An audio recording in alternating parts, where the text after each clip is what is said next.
চট্টগ্রাম বন্দরের new mooring container terminal সহ বন্দরের যে কোনো টার্মিনাল বিদেশি প্রতিষ্ঠানের কাছে ইজারা দেওয়ার পরিকল্পনার প্রতিবাদে বন্দর অভিমুখে পদযাত্রা করেছে বন্দর রক্ষা কমিটি। এ সময় টার্মিনাল বিদেশি প্রতিষ্ঠানের হাতে তুলে দেয়া হলে দেশের অর্থনৈতিক ও নিরাপত্তা স্বার্থ ক্ষতিগ্রস্ত হবে বলে দাবি করেন সংগঠনটির নেতারা। জহিরুল ইসলামের ক্যামেরায় আরও জানাচ্ছেন রাজীব বড়ুয়া।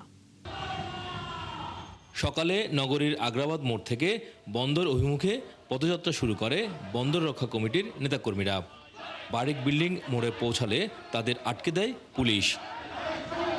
এর আগে আগ্রাবাদ মোড়ে আয়োজিত বিক্ষোভ সমাবেশে বক্তারা নিউ মোরিং কন্টেইনার টার্মিনাল সহ বন্দরের বিভিন্ন স্থাপনা বিদেশি প্রতিষ্ঠানের কাছে ইজারা দেওয়ার সিদ্ধান্ত থেকে সরে আসার দাবি জানান। নির্বাচিত সরকার জনগণের বক্তব্য শুনে রাখতে হবে।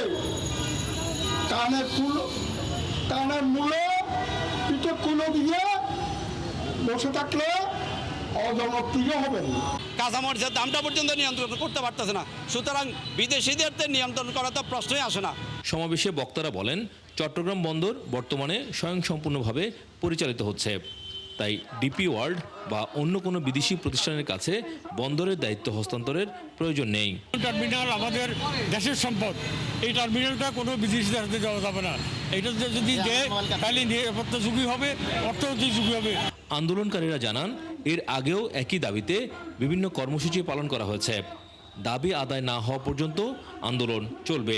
সরকার যদি জনগণের সরকার হয় তাহলে অবশ্যই জনগণের দাবি সরকার মানবে এবং জনগণের পক্ষে তার অবস্থান হবে।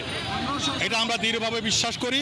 এই আন্দোলন সরকারের বিপক্ষে নয়। বন্দর বিদেশি প্রতিষ্ঠানের হাতে তুলে দেওয়ার পরিকল্পনা বাতিলের দাবিতে আগামী 15 আগস্ট নগরীতে নাগরিক কনভেনশনের ঘোষণা দিয়েছে বন্দর রক্ষা কমিটি।